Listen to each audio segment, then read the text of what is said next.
కానీ ఒకటి మాత్రం పక్కా, ఇవాళ ముఖ్యంగా పెళ్లి చేసుకోబోయే అమ్మాయిలకి, నాకు కూడా 17 ఏళ్ల కూతురుంది కాబట్టి పెళ్లి చేసుకోబోయే అమ్మాయిలకి, పెళ్లి కావాల్సిన అమ్మాయిలకి, యువతకి, యువతులకి ముఖ్యంగా నేను చెప్పేది ఒకటే, మీ కాళ్ళ మీద మీరు నిలదొక్కుకోండి.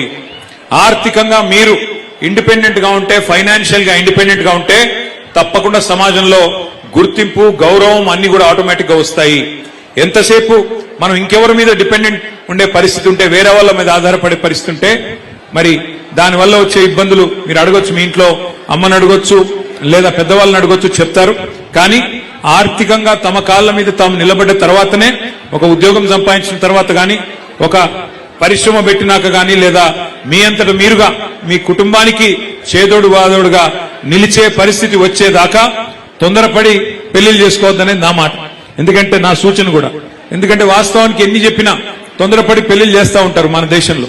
కానీ అమ్మాయి తన కాళ్ళ మీద తాను నిలబడితే, ఒక ఉద్యోగం సంపాదించడం కానీ, లేకపోతే ఇంకో రకంగా కానీ ఫైనాన్షియల్ ఇండిపెండెన్స్ వస్తే ఆ గౌరవం వేరు, ఆ స్వాతంత్ర్యం వేరు. కాబట్టి తప్పకుండా ఈ మహిళా దినోత్సవం సందర్భంగా భవిష్యత్తులో మళ్లీ అధికారంలోకి మీ ఆశీర్వాదంతో వచ్చిన తర్వాత మరిన్ని కార్యక్రమాలు, భరోసా, సఖీ, షీ టీమ్స్, కేసీఆర్ కిట్లు, కళ్యాణ్ లక్ష్మి ఇట్లాంటి ఎన్నో కార్యక్రమాలు, వీహబ్ లాంటి కార్యక్రమాలు ఎన్నో చేసుకున్నాం. దీనికి రెట్టింపు తప్పకుండా భవిష్యత్తులో కూడా చేసుకుందాం.